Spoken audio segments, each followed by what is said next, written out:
61%. That's the percentage of your take-home salary that the average Indian homeowner is sending to their bank every single month, just as EMI. Not food, not school fees, not savings, just EMI. And when you add maintenance, property tax, and utilities, you're looking at 70 to 75% of your income gone, just for housing.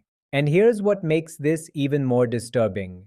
Despite this, people are still buying more homes. Builders are still advertising real estate as the ultimate investment. Banks are still giving out loans, and everyone is pretending this is completely normal. Your colleague just bought a flat in Noida. Your cousin in Bengaluru is house hunting, but when you meet them in person, they're barely making it through the month financially. They're borrowing for medical emergencies. Something doesn't add up. Why is everyone buying homes they can't afford? And most importantly, who is getting rich while India's middle class commits financial suicide? That's exactly what we're going to break down today on Danda Decoded. And if you're new here, Danda Decoded is where we break down India's biggest business and economic stories in plain language. Stories that impact your wallet, sometimes without you even realizing it. Hit subscribe right now and ring the bell so you don't miss our next case study. We all grew up hearing the same advice. Buying a home is the true mark of being settled in life.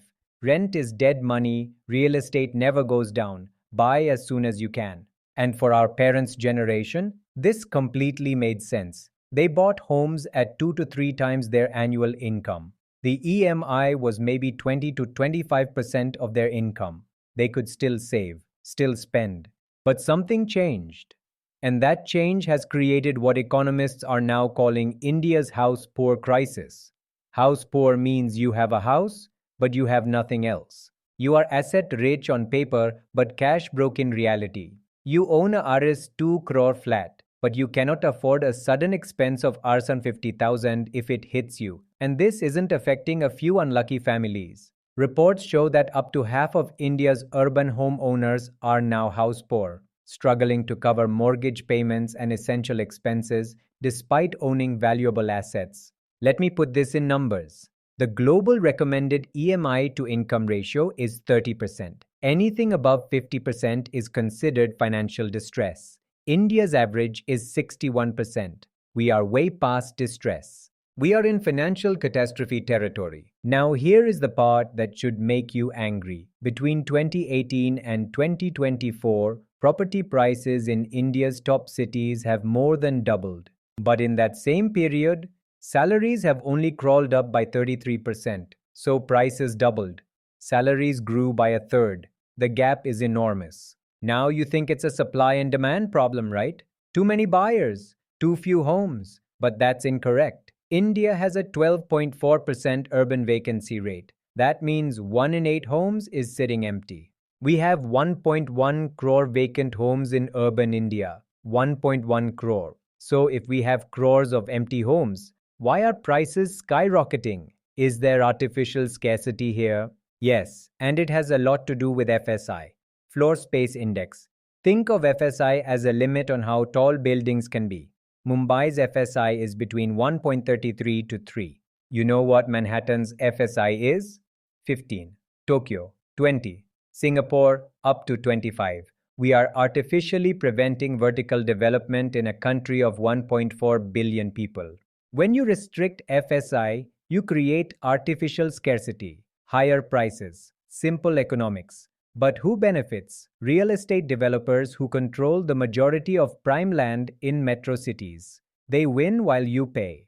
Hyderabad removed FSI restrictions in 2006. Property prices there are 36% lower than a comparable city like Bengaluru. Same demographics but taller buildings. The data is clear. But FSI is just one part of the problem. There's also a serious lack of transparency in how homes are priced. When you buy a Rs 1 crore flat, you pay for hidden intercompany transactions. Some developers create multiple subsidiaries. Each subsidiary sells to the other at an inflated price. These internal transactions add 20 to 30% to your final price. You are paying for paper profit. And those ads?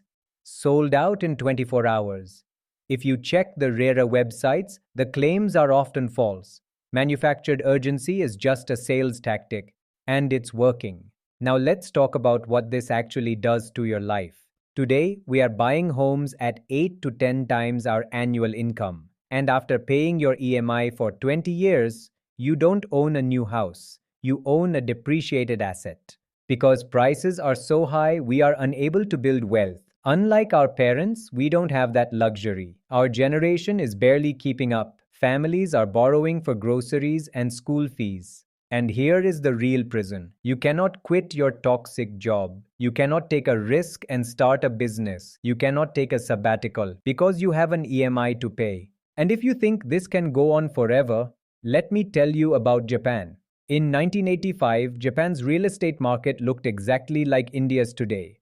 People were taking 100-year loans, loans that their grandchildren would pay off. Everyone said Japan's real estate would never fall. It was different, it was special. And then the bubble burst. Property values crashed over 80%. Families who bought at the peak are still underwater. 40 years later, an entire generation financially destroyed. Now here's the number that should terrify you. India's price-to-income ratios have already exceeded Japan's bubble levels. Mumbai is at 14.3 times income. Tokyo peaked at 13. We are not headed toward a crisis, we are already in one. I'm not saying don't buy a house, I'm saying don't let the house buy you. Here's what actually needs to change. At the policy level, we need FSI reform. We also need full pricing transparency to end information asymmetry between builders and buyers. Singapore houses 80% of its population in public housing at less than 27% of income. It is possible, it is doable, we can implement it. And at a personal level, use these 3 rules. 1. EMI 30%. 2. No borrowing from parents' retirement. 3. Maintain 6 months of emergency funds after buying.